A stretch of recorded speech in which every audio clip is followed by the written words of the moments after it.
Assalamualaikum warahmatullahi wabarakatuh. Perkenalkan, nama saya Selvi, NIM 21650029. Di sini saya akan mereview materi tentang cybercrime.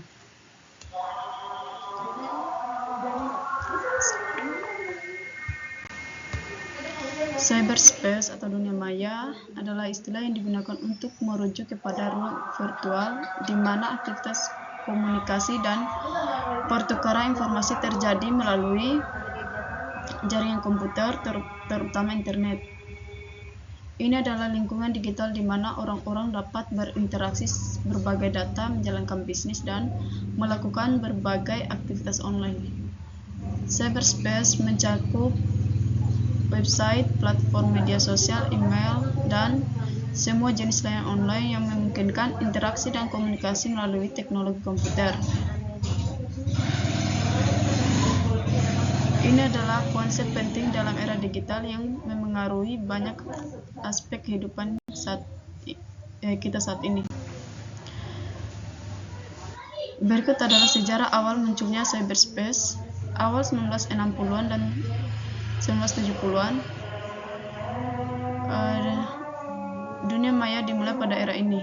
Pada tahun 1960-an, Departemen Pertahanan Amerika Serikat mengembangkan ARPANET yang merupakan pendahulu internet modern. ARPANET dibangun untuk keperluan militer dan penelitian ilmiah.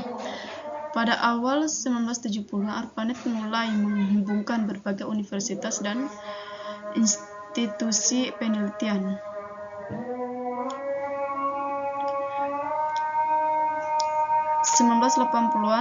Dekade ini menyaksikan perkembangan lebih lanjut dalam jaringan komputer, termasuk pengembangan protokol TCP yang menjadi dasar internet. Pada tahun 1983, ARPANET beralih sepenuhnya ke TCP.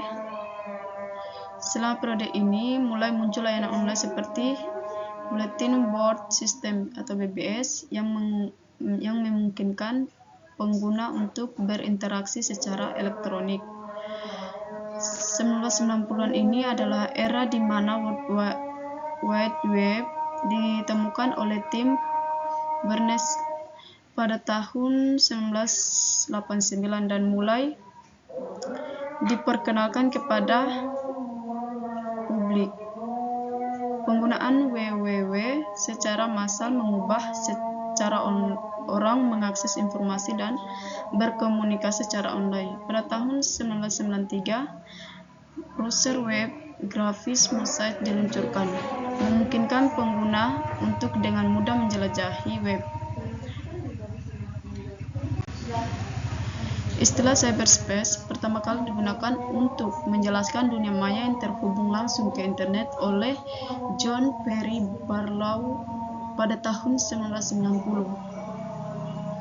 John Perry Barlow adalah seorang penulis, aktivis, dan salah satu pendiri Electronic Frontier Foundation, sebuah organisasi yang memperjuangkan hak-hak pengguna dan kebebasan di dunia maya. Cybercrime juga dikenal sebagai kejahatan dunia maya atau kejahatan cyber, merujuk pada tindakan kriminal yang dilakukan dengan menggunakan teknologi komputer, jaringan internet, atau perangkat elektronik lainnya.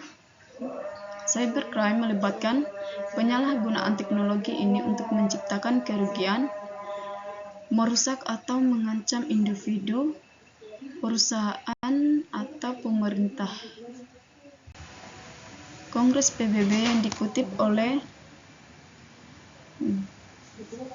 Barda Nawawi Arif yang membahas tentang pencegahan kejahatan dan perlakuan terhadap pelaku kejahatan di Hanover, Kuba pada tahun 1990 dan di Wina, Austria pada tahun 2000, mengidentifikasi dua istilah yang terkait dengan pengertian kejahatan siber. Karakteristik khusus dari kejahatan siber dapat mencakup berbagai hal. Ada 5 karakteristik penting yang dapat menjadi ciri khas dari kejahatan siber. 1. Ruang lingkup kejahatan. 2. Sifat kejahatan. 3. Pelaku kejahatan. 4. Modus kejahatan. 5. Jenis kerugian yang ditimbulkan. Karakteristik ini menunjukkan kompleksitas dan dinamika dari kejahatan siber. Jenis-jenis kejahatan siber beserta contohnya: pencurian identitas.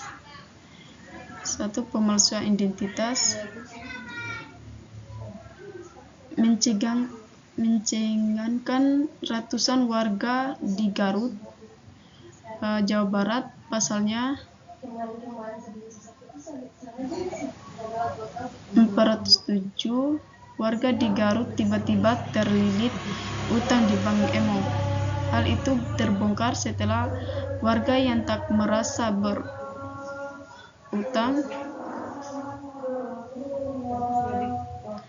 kepada siapapun mengadu ke kantor desa. Kini polisi masih melakukan penyelidikan terkait dugaan pencurian data identitas masyarakat ini.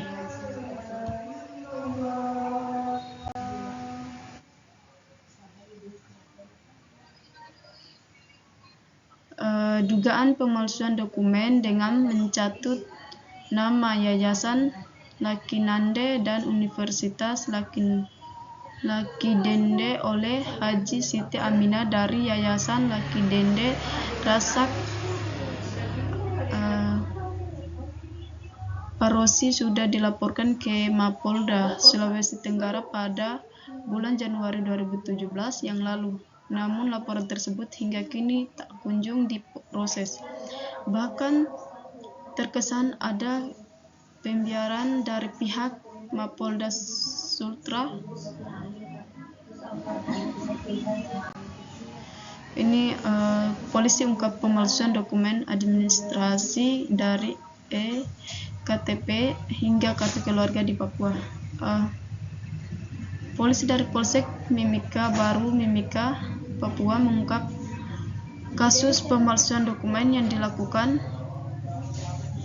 di sebuah tempat percetakan. Awalnya pelaku adalah pemilik usaha jasa pengetikan dan fotokopi sejak tahun 2016. Tersangka mulai memalsukan dokumen administrasi sejak tahun 2019.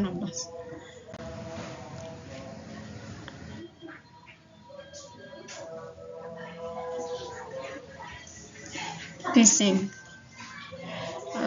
Contohnya jadi korban phishing atau pencurian data saat mengklik kiriman pesan singkat undangan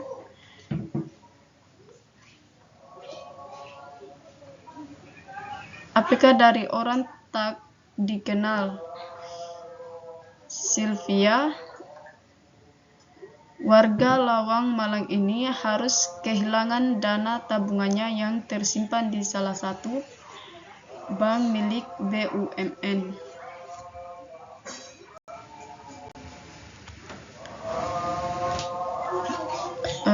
Contoh yang kedua, sebuah keluarga yang merupakan nasabah bank melaporkan telah kehilangan uang mencapai 1 miliar lebih karena mengikuti perintah link dan pesan yang dibagikan melalui aplikasi WhatsApp. Masih contoh phishing, gadai SK ratusan juta PNS ini jadi korban phishing. Wanita yang berprofesi sebagai PNS di DIY ini tertipu hingga 600 juta rupiah. Modus yang digunakan oleh pelaku adalah awalnya memasukkan korban ke dalam grup Telegram. Di dalamnya telah ada sekitar 20-an orang yang diminta untuk menyelesaikan misi di salah satu platform media sosial.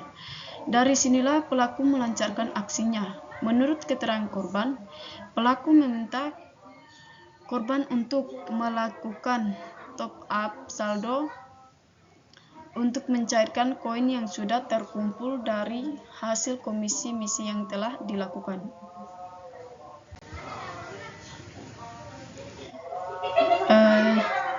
Contoh ketiga, malware atau perangkat lunak berbahaya. Contohnya, menurut lembaga penegak hukum Eropa, malware ransomware telah menyerang 150 negara dan menginfeksi 200.000 komputer, tidak terkecuali Indonesia. Komputer di sejumlah perusahaan besar pun tidak luput dari serangan dunia siber terbesar yang pernah ada. Perusahaan apa saja yang terkena malware dan siapakah dalang di belakang semua ini? Nanti lihat di selengkapnya. Contoh yang kedua itu modus penipuan melalui modifikasi aplikasi dengan korban sebanyak 492 orang dan kerugian mencapai 12 miliar. Sebanyak 13 tersangka telah diamankan. Mereka memiliki peran berbeda seperti mengembangkan patchkit, mengumpulkan database korban, menguras rekening korban, hingga melakukan penarikan pada rekening korban. Modus penipuan melalui modifikasi aplikasi dengan korban sebanyak 492 orang dan kerugian mencapai 12.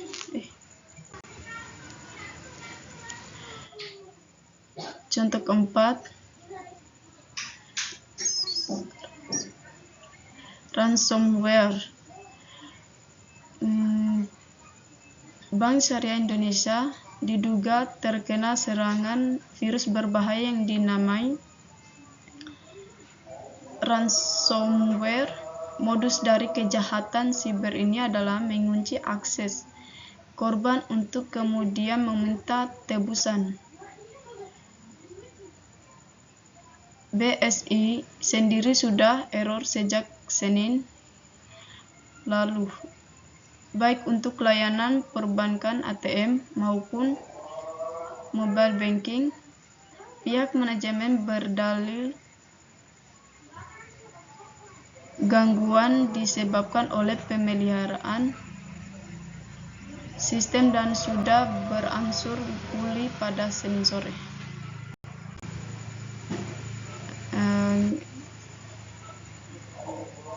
Contoh keempat, keduanya virus ransomware makan korban, rampok 8,3 triliun.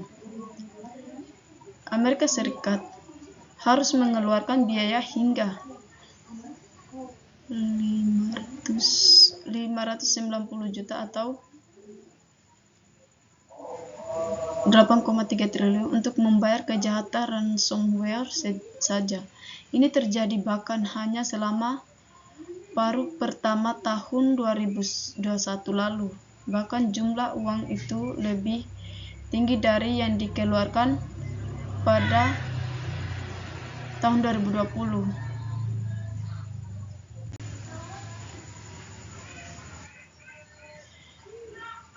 Kementerian Komunikasi dan Informatika Republik Indonesia menyebut 2 rumah sakit di Jakarta menjadi korban serangan cyber. Ransomware yang juga melanda dunia. 2 rumah sakit yang dimaksud adalah Rumah Sakit Harapan Kita dan Rumah Sakit Darmais. Contoh kejahatan siber yang kelima, peretasan. Contohnya seperti berdasarkan sebuah laporan baru dari platform layanan keamanan Imunef, kuartal ketiga 2023 menjadi kuartal terburuk terkait kerugian akibat peretasan dan penipuan kripto. Contoh yang kedua, peretas Cina bobol surat elektronik dubes.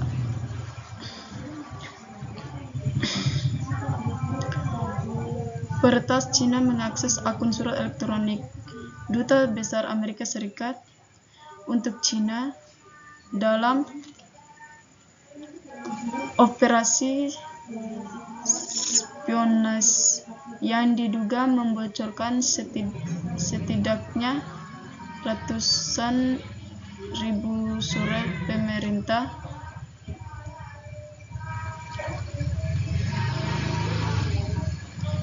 Departemen Luar Negeri enggak memberikan rincian kasus peretasan akun kedua diplomat itu, sebaliknya menyatakan investigasi sedang berjalan.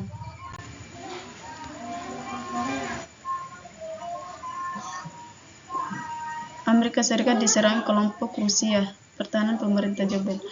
Peretasan Cina mengakses akun surat elektronik Duta Besar Amerika Serikat untuk Cina dalam operasi spionase yang diduga membocorkan setidaknya ratusan ribu surat pemerintah. Keenam, serangan DDoS. Contohnya sebuah serangan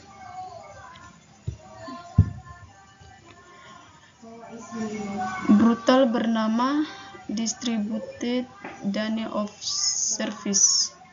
Rupanya tengah menimpa server DYN. DYN ini merupakan perusahaan jasa penyedia domain name service DNS yang banyak dipakai oleh nama-nama besar seperti Spotify dan Twitter. DDoS merupakan serangan paket data dalam jumlah besar ke sebuah server.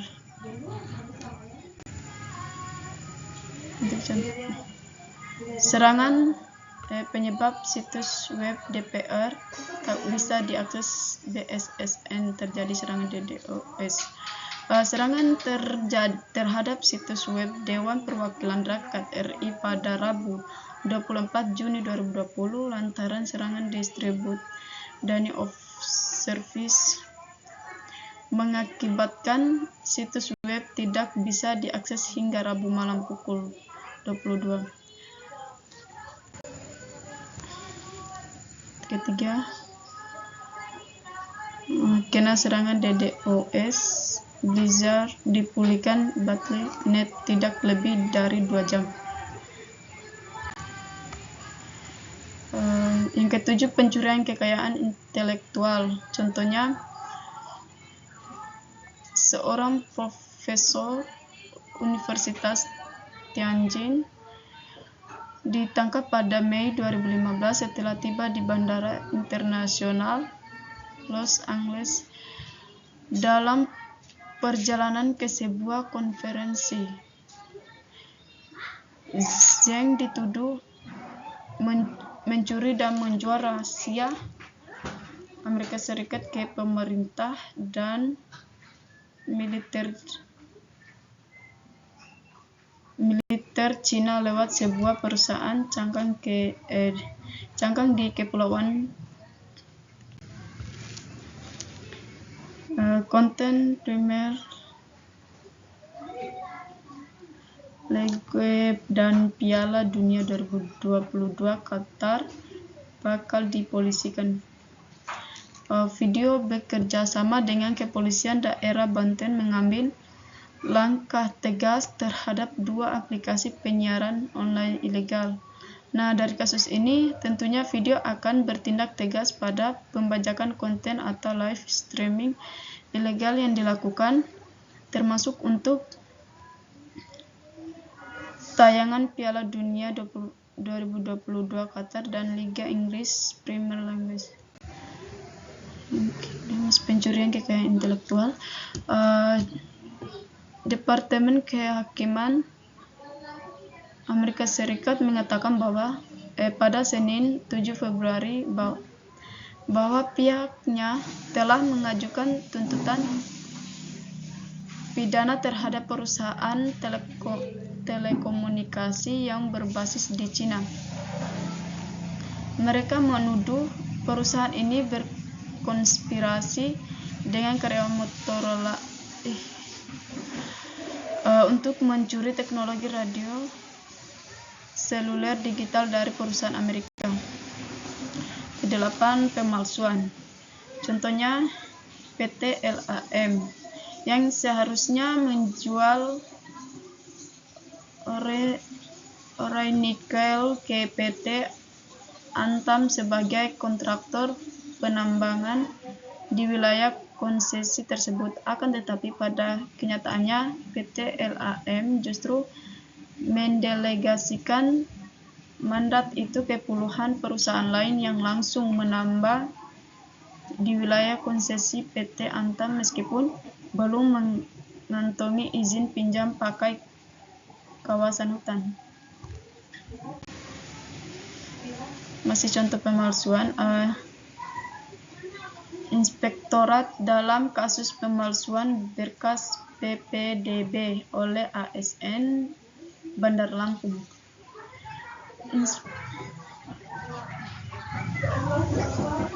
Inspektorat Kota Bandar Lampung terus mendalami kasus pemalsuan berkas penerimaan beserta didik baru yang diduga dilakukan oleh oknum aparatur sipil negara di kota ini. Bikin dokumen kependudukan SIM palsu, Doni diciduk polisi. Doni Atma Wijaya, seorang pria warga Kecamatan Panjang, Bandar Lampung, ditangkap polisi. Pria berusia 43 tahun ini merupakan seorang pelaku pemalsuan dokumen kependudukan dan surat izin mengemudi. Kesembilan, pornografi anak. Contohnya di sini awal terbongkar kasus konten pornografi di Pangkal Pinang. Ibu curiga anaknya sering telepon WA. Kasus SE berumur 35 tahun ini yang melakukan tindak pidana muatan pornografi dan kesusilaan terbongkar setelah diketahui oleh ibu dari korban yang masih berusia 8 tahun. Sementara itu, kini terdapat 11 foto yang dijadikan barang bukti, sedangkan pelaku sudah diamankan di Polresta Pangkal Pinang guna menjalani proses hukum lebih lanjutnya. Lihat di link ini.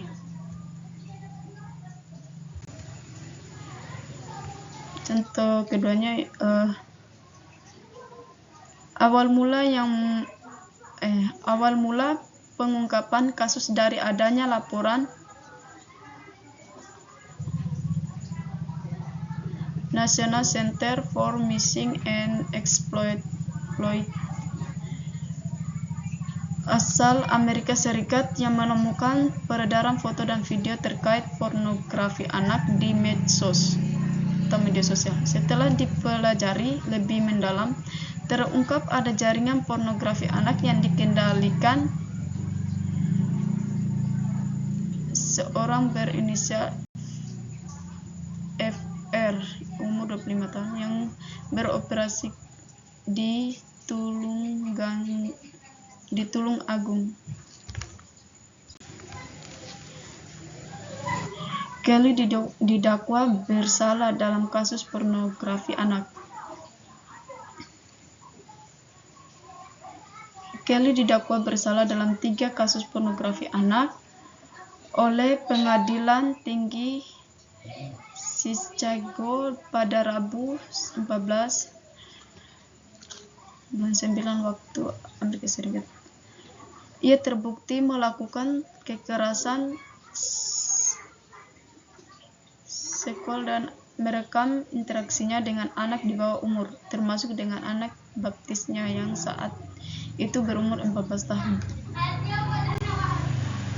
10 pelecehan di dunia maya. Contohnya dilansir Liputan 6,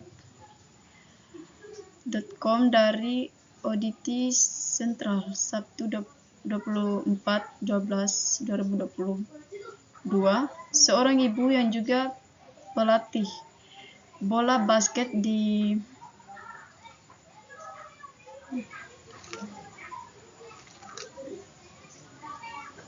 Michigan diduga melakukan cyberbullying atau penipuan terhadap putrinya sendiri serta kekasih anaknya selama lebih dari 1 tahun. Aksi tersebut dilakukan dengan mengirimkan SMS ataupun pesan melalui media sosial sebanyak 12 SMS dan pesan setiap harinya. Bocah SD korban perundungan di Tasikmalaya meninggal. Praktisi ungkap dampak kekerasan siber.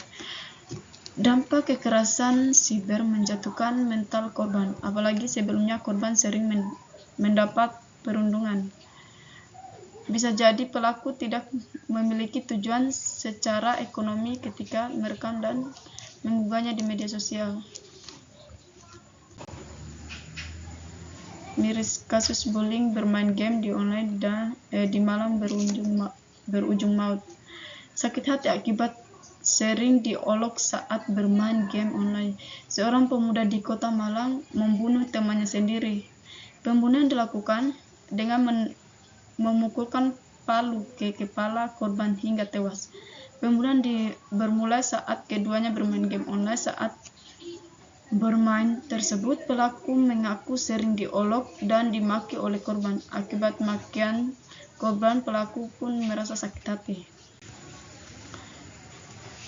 11. Penyebaran informasi palsu. Contohnya, Ketua Umum Pengurus Besar memberikan tanggapannya terhadap kasus dengan penyebaran berita bohong yang menjerat Bahar bin Smith. Gus Yahya mengapresiasi langkah Polri dalam mengambil tindakan tegas pada perilaku intoleran, propaganda radikal, serta penyebaran informasi palsu.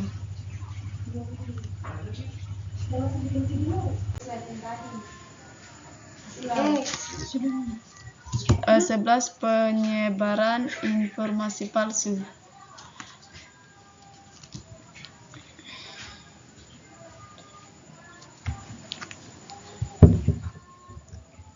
Contohnya,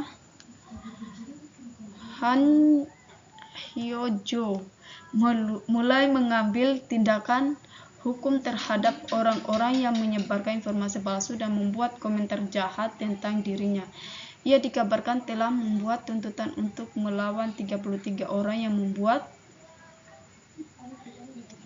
berita bohong tentang keanggotaannya di klub Burning Sun. Untuk contoh ketiga, status kasus Rocky Gerung naik menjadi penyidikan di Bareskrim Polri buntut dugaan ujaran kebencian.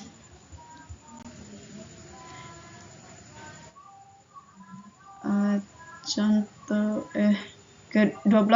Peretasan email. Contohnya, pemerintah Rusia menyatakan tidak terlibat dalam aktivitas siber ilegal apapun sehari setelah Departemen Kehakiman Amerika mengumumkan dakwaan terhadap 2 mata Rusia dan 2 orang lainnya yang diduga mencuri informasi pribadi jutaan orang dalam kasus peretasan Yahoo tahun 2014. Peretasan massal yang menyeret Microsoft minggu lalu dikatakan merupakan perbuatan Rusia. Sejumlah pejabat tinggi Amerika Serikat termasuk Menteri Luar Negeri mengutip kasus kebocoran data 235 juta informasi pengguna Twitter terekspos di internet. 13. Pengintaian. Kasus perampokan toko emas Apple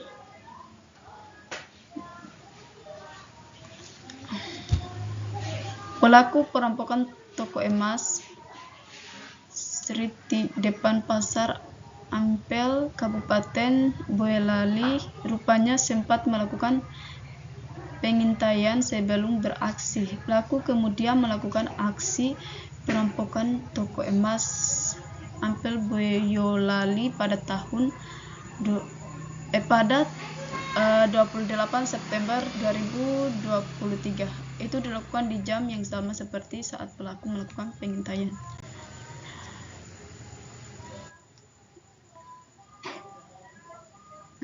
Contoh yang kedua, soal pengintaian Pompes di Satgas Nusantara.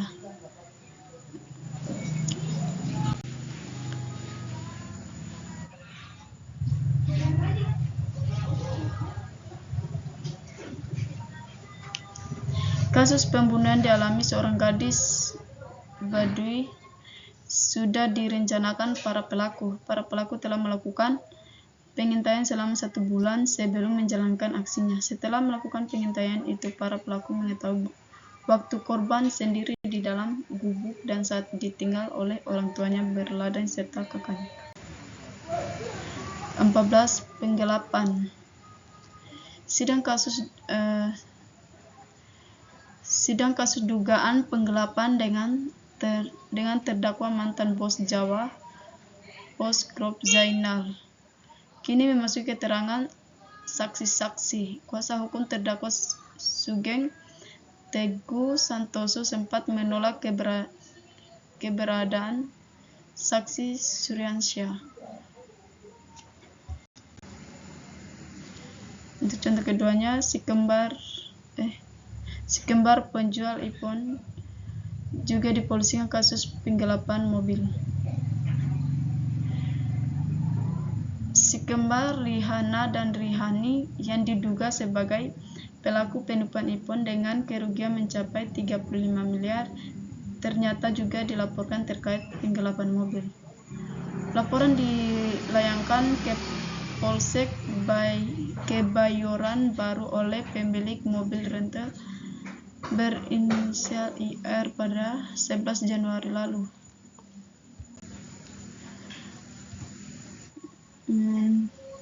Contoh yang ketiga, terlibat kasus penggelapan solar. 3 karyawan swasta di Merapun diamankan polisi. Ke-15, kejahatan keuangan online. Contohnya, korban penipuan online banking di Australia bertambah 300 juta terkuras 2 menit. Selama 25 tahun, Helen mengurus pembukuan perusahaannya di Melbourne, Australia. Dia tidak pernah mengalami kesulitan melakukan online banking. Itu sebabnya ketika di suatu hari yang sangat sibuk pada 26 Mei lalu, dia merasa aneh karena butuh waktu lama untuk bisa login ke akun banknya. Contoh yang kedua, perusahaan keamanan siber. Pembobolan banking Kaspersky 356.000 phishing sektor keuangan di RI terjadi tahun 2022. Contoh yang ketiga, Kementerian dosen S2 dan pejabat Polri saja jadi korban. Perlu edukasi masif untuk cegah penipuan online. Kementerian Komunikasi dan Informatika mencatat ada 130.000 kasus penipuan online di tahun lalu. Korban tidak hanya orang dengan pendidikan rendah, tapi juga berpendidikan tinggi. Padahal orang berpendidikan tinggi mestinya lebih kritis menghadapi situasi yang mencurigakan atau janggal.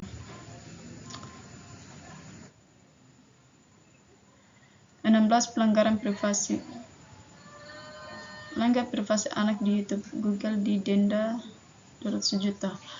Gugatan terhadap YouTube dibuat oleh kelompok privasi yang mengatakan platform itu telah mengumpulkan data penggunaannya yang berada di bawah 13 tahun tanpa izin orang tua. Ini dilakukan YouTube untuk kepentingan dalam target iklan mereka. Contoh kedua, Twitter didenda 2,1 triliun akibat pelanggaran privasi pengguna. Contoh ketiga, WhatsApp didenda 3,8 triliun. 17. Pencurian akses.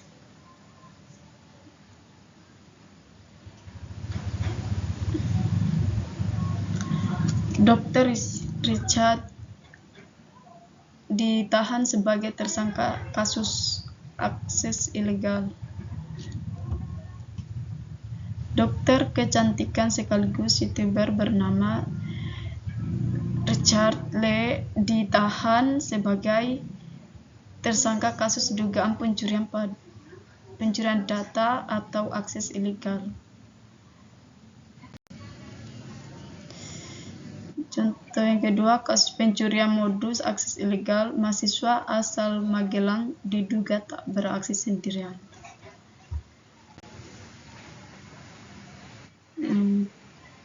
Contoh ketiga, seorang pria berinisial RG dibekuk polisi terkait kasus illegal akses. Pelaku ditangkap lantaran mengakibatkan kerugian terhadap jasa pengiriman Shopee Express. Tersangka RG dalam kasus tersebut berperan menampung data hasil curian yang dilakukan tersangka. 18. Kejahatan seksual. Secara resmi ditahan oleh kasus pelecehan seksual Miss Universe Indonesia. Contoh kedua,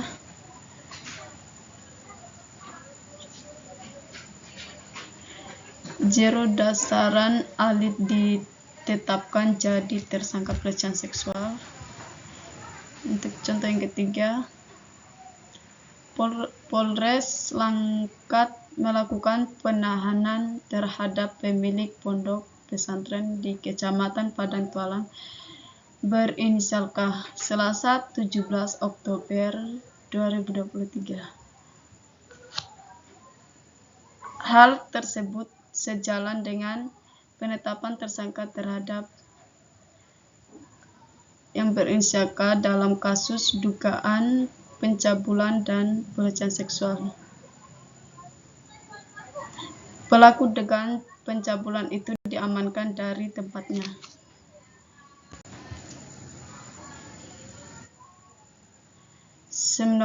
Pemerasan online. Kepolisian Resor Kota Besar Bandung mengungkapkan jaringan pelaku pemesaran yang melibatkan narapidana penghuni lembaga pemasyarakatan Jelekong, Kabupaten Bandung, bermotif foto dan video bugil korban. Awalnya laporan masyarakat dia diperas. Senjata pemerasannya adalah pelaku memiliki foto dan video korban pada saat tidak berbusana, kata Kepala Kepolisian Resor Kota Besar Bandung, Komisaris Hendro Pandowo. Anjir. Acap hiji. Contoh yang kedua, seorang pria berinisial E diduga menjadi korban penipuan dan pemerasan oleh seorang wanita penyedia jasa booking order di Instagram. Sebelumnya diberitakan seorang pria berinisial E menjadi korban kasus pemerasan bermodus open BO. Dalam kasus ini pria itu disebut merugi 9 juta. Contoh ketiga, Direktur Reserse Kriminal Khusus Polda Metro Jaya Komisaris Besar Auliansyah Lubis mengatakan 48 orang warga negara asing atau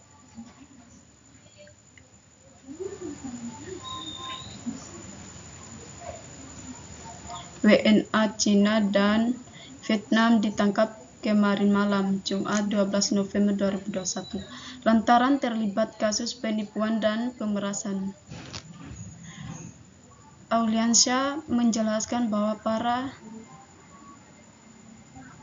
warga negara asing Cina pelaku penipuan dan pemerasan yang terdiri dari 44 pria dan 4 orang wanita itu melangsungkan aksinya menggunakan aplikasi perjodohan dengan target warga negara Cina dan Taiwan.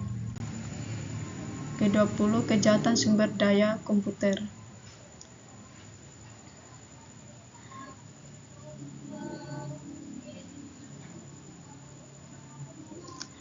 Contohnya, mantan pejabat pemerintah Cina dipenjara seumur hidup terkait penambangan Bitcoin ilegal.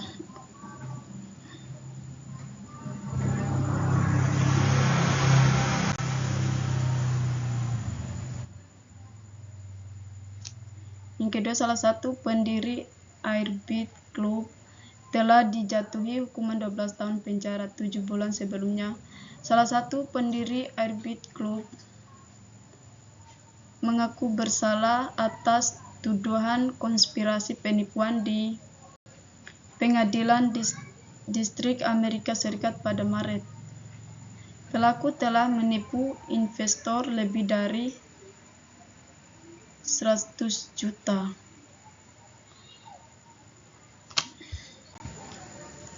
Ketiga, Badan Nasional Penanggulangan Terorisme menemukan ada 600 situs atau akun di media sosial yang bermuatan unsur radikalisme selama 2022.